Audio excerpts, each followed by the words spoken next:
안녕하세요. 저는 오늘 하루도 죽지 못해 살고 있는 한 가정의 주부입니다. 이제 제 나이도 60이 넘어가는군요.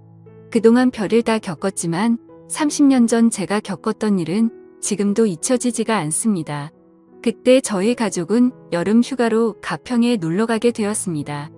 햇볕이 좋은 맑은 날씨에 길거리에 팔고 있는 옥수수를 사서 먹으며 즐거운 휴가의 분위기를 느끼면서 펜션에 도착했습니다. 간단하게 짐을 풀고 불놀이를 즐기며 놀다 보니 하루가 빠르게 흘러가 어둑해지는 저녁이 되었습니다.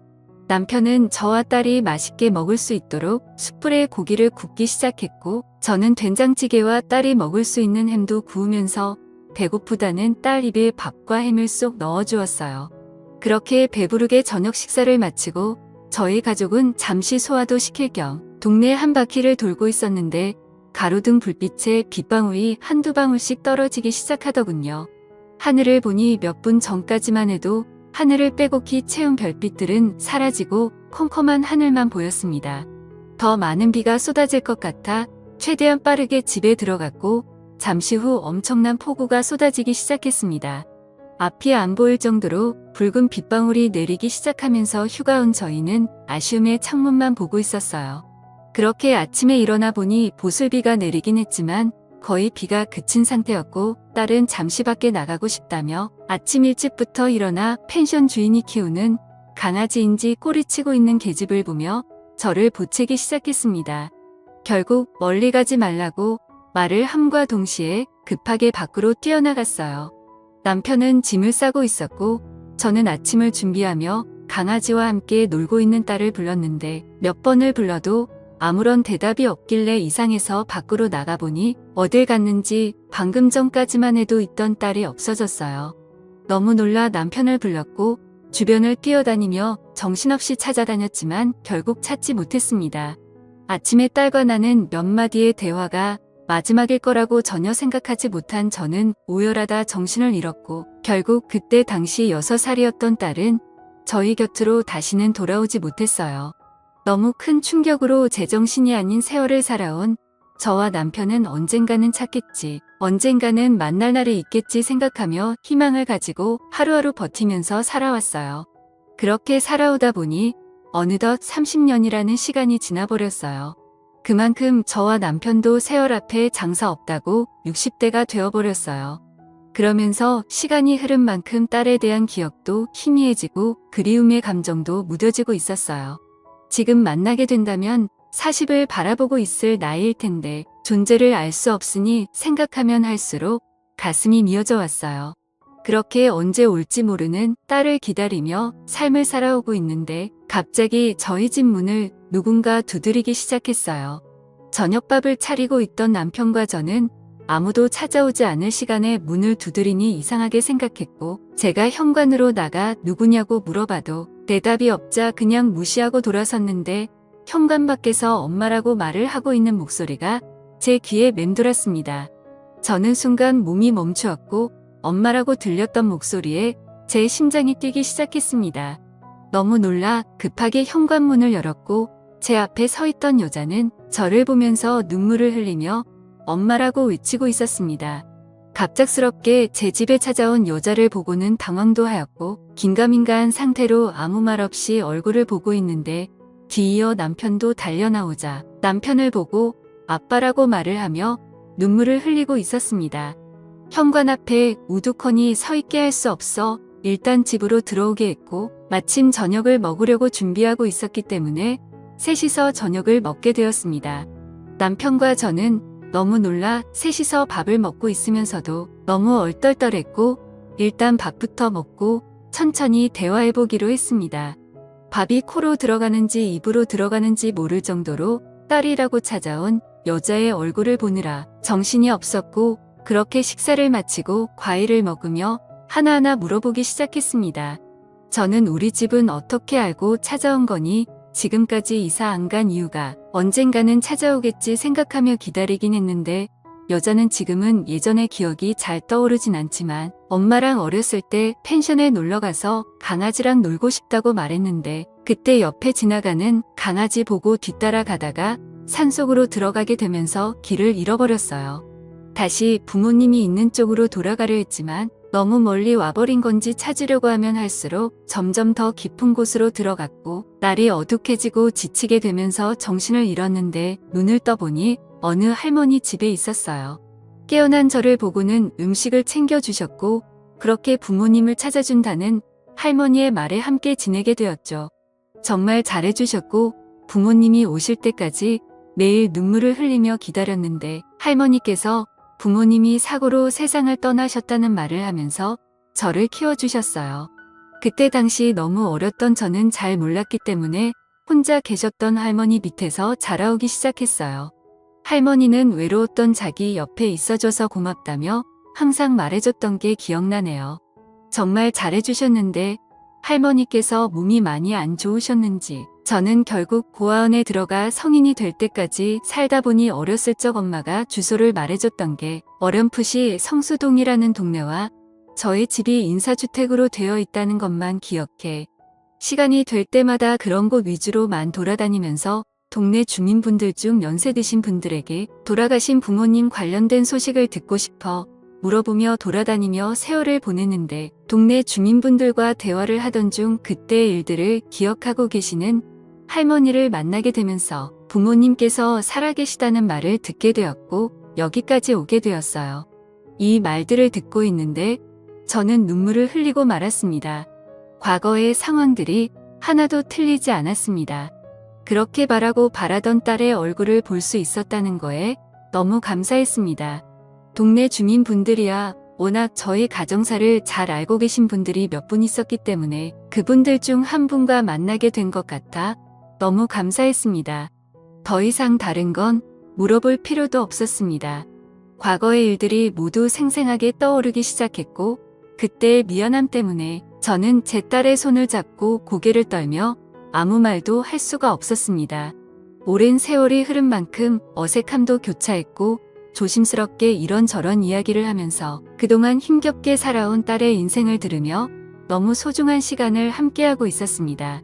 저희는 늦게까지 대화를 이어나갔고 다음날 출근을 해야 한다며 다시 오겠다는 딸의 말에 아쉬운 표정을 남기며 신발을 신고 있는 딸에게 가지 말라고 말하고 싶었지만 그동안 살아온 세월이 있기 때문에 그런 감정을 억누르고 손을 잡고 다음날 꼭 다시 와달라는 말을 하면서 보내줬습니다. 30년의 세월이 흘렀고 6살 때의 기억이 거의 나지 않는다는 딸을 보며 안타까움에 가슴이 미어졌고 그동안 죽은 줄로만 알고 부모 없이 살아온 세월이 얼마나 힘들었을지 도저히 상상이 안 되었습니다. 그동안 못해준 것들 세상 떠나기 전에 모든 걸 다 해주리라 다짐하면서 다음 날이 빨리 오기를 기다렸습니다. 너무 기분이 들떴고 딸의 얼굴이 아른거려 남편과 저는 잠 한숨 못 잤네요. 딸은 매일 저녁 저희 집에 찾아왔고 주말의 경우 아침부터 와서 함께 시간을 보내줬고 마음이 너무 앞선 저는 그동안 해주지 못했던 것들 해주려고 모든 걸 다 내어주었습니다. 힘들게 일하며 퇴근 시간에나 볼 수 있는 게 싫어해 줄 수 있는 게 금전적으로 지원해 주는 것밖에 없어 딸에게 카페 하나 차려줬고 매일을 카페에서 시간을 함께 보냈네요. 그리고 살던 집에 어렸을 때에 딸의 방을 다시 리모델링해서 모든 걸 다시 새롭게 시작하며 서로가 점점 안정이 되고 자리가 잡힌 줄 알았는데 하나의 문제가 있었습니다. 예전부터 만나왔다던 남자가 있는데 정리했다고 말은 했지만 밤늦게 전화 오고 밖에서 통화하고 싸우는 소리가 들리다 보니 신경에 거슬리기 시작했습니다. 그런데 저녁에 보리를 보고 카페에 들어갔는데 딸이 말했던 그 남자와 단둘이 대화를 하고 있는 것 같았습니다. 저는 밖에서 그 남자가 나오기만을 한참 동안 기다렸고 밖으로 나오자마자 그 남자에게 다가가 경은 이 엄마라는 말을 하면서 따로 대화하기를 원한다며 다른 카페로 자리를 옮겼습니다. 그리고 딸에게 빚이 있다는 걸 되면서 갚지 않고 계속 도망치길래 정신적으로 너무 힘들다며 나중에 자기도 무슨 짓을 저지를지 모르는 이 엄마라면 대신 빚을 갚아달라고 저에게 화를 내기 시작했습니다. 이런 문제를 30년 만에 만나게 된 부모에게 말하지 못한 건 당연하다고 생각해 이 남자에게 빌린 돈 1억을 대신 갚아줬습니다. 경은이와 결혼할 줄 알고 장사한다는 거 모자란 보증금 빌려줬는데 나중에 원금까지 다 까먹었다며 돈은 받았으니 다시는 찾아오지 않겠다고 말하면서 상황을 마무리 지었습니다. 이런 문제로 인해 얼마나 불편하고 힘들었을지 생각하니 너무 마음이 아팠습니다. 집에서 저는 자연스럽게 이런저런 이야기하면서 상처되지 않을 선에서 조심스럽게 그 남자에 대해 말을 하면서 이력을 갚아줬으니 다시는 찾아오지 않을 거라며 미안해하는 딸을 다독여줬습니다. 30년의 세월 동안 부모 없이 살아보겠다고 발버둥치다가 이런 일들이 발생된 것 같아 마음이 너무 무거웠지만 앞으로 모든 일이 잘 될 거라고 좋게 생각했습니다. 그런데 생각지도 못한 문제가 발생되면서 손발이 떨리기 시작했고 딸과 그 남자의 대화 속에 듣게 된 진실의 충격을 받고 말았습니다. 늦은 새벽 갈증이 나서 주방으로 내려가려고 하는데 딸이 밖으로 조용히 나가는 모습을 보게 되고 그 남자가 아니면 통화할 일이 없을 거라 생각해 또 접근하고 있는 건가 의심스러워 조심스럽게 현관 앞에서 통화하는 소리를 듣고 있었습니다. 그거 먹고 나르지 마라. 내가 지금 여기서 얼마나 혼신의 힘을 다해서 연기하고 있는지 알아? 여기 완전 부자인 거 알지? 이 집이며 돈이며 모두 내 거가 될 거니까 조금만 기다려. 나중에 다 내 명의로 돌려달라고 말할 거야. 그때 같이 살면 되지. 좀 답답해도 기다려. 이 사람들 살면 얼마나 살겠냐. 밑작업이 얼마나 중요한지 몰라. 일단 이력 받은 걸로 생활비 좀 하고 있어. 그리고 나 지금 이렇게 나와서 통화하면 안 돼. 제발 전화 좀 그만해. 이러다 들키겠어. 지금 거의 마무리되고 있는데 모든 계획이 실패했으면 좋겠어. 제발 생각 좀 하고 살자. 우리 인생도 좀 펴야 할 거 아니야. 의심을 사게 되면 나중에 유전자 검사하자고 할지도 모르잖아. 그럼 빼박이야. 내가 전화할 때까지 무조건 기다려. 그럼 끊는다. 이 말들을 현관 앞에서 듣고 있는데 몸이 굳어 움직이지도 않았습니다. 저는 몸을 피할 힘도 없어 딸이 보이지 않는 곳에 주저앉아 숨었고 방에 들어간 모습을 확인한 후 저도 힘들게 방으로 들어갔습니다. 도저히 믿을 수 없는 말들을 듣게 되면서 무서움에 자고 있는 남편을 깨워 이 사실을 말하려 했지만 받아들이기가 너무 힘들었네요. 그만큼 기다려온 딸인데 아니었다고 돈 때문에 접근한 거라고 말을 하면 분명 쓰러지고 말 겁니다. 저도 지금 힘겹게 정신 붙들고 있는데 혈압이 높은 남편은 아마 이번 일이 밝혀지면 세상을 떠날 수도 있을 것 같다는 불안감에 모든 상황 조용히 해결해야겠다 생각했고 다음 날 남편과 저에게 애교 부리며 딸 행세를 하고 있는 의문의 여자에게 아무렇지도 않게 평상시 때처럼 행동했습니다. 이 여자가 계획한 것처럼 그냥 우리가 세상을 떠날 때까지 조심이라도 하면 될 것을 이런 사실을 걸려서 또 다른 상처를 줬다는 게 버티기가 너무 힘들었네요.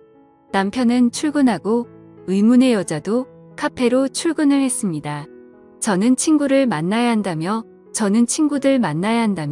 저녁에 카페에 들린다고 웃으면서 말했고 아무도 없는 집에 혼자 남아 의문의 여자 방에 들어가 바닥에 떨어진 머리카락들을 주워서 유전자 검사를 진행했습니다. 통화 속에 나온 진실에 유전자 검사할 필요도 없었지만 그래도 믿기 싫어 확인해보고 싶었습니다. 집에 돌아와 한참을 멍하니 있으면서 함께 찍었던 사진들과 추억이 모두 거짓이었다니 생각하며 핸드폰에 담긴 추억들을 보며 한참을 울었고 저녁이 되고 길 건너편에서 열심히 웃으며 일을 하고 있는 의문의 여자를 보고 있으니 그냥 이대로 살까? 딸로 받아들이고 살까? 다시 예전으로 돌아가기 이대로 모른 척하고 살다가 세상 떠났으면 좋겠다는 생각이 들었습니다.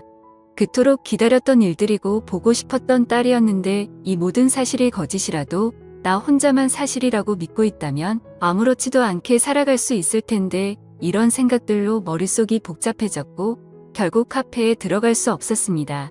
그렇게 평상시 대처하면서 행동을 하면서 지내오다 보니 유전자 검사 서류가 도착했고 떨리는 손을 힘들게 진정시키며 뜯어보니 그 안에 있던 서류에서조차 거짓으로 말을 해주고 있었습니다.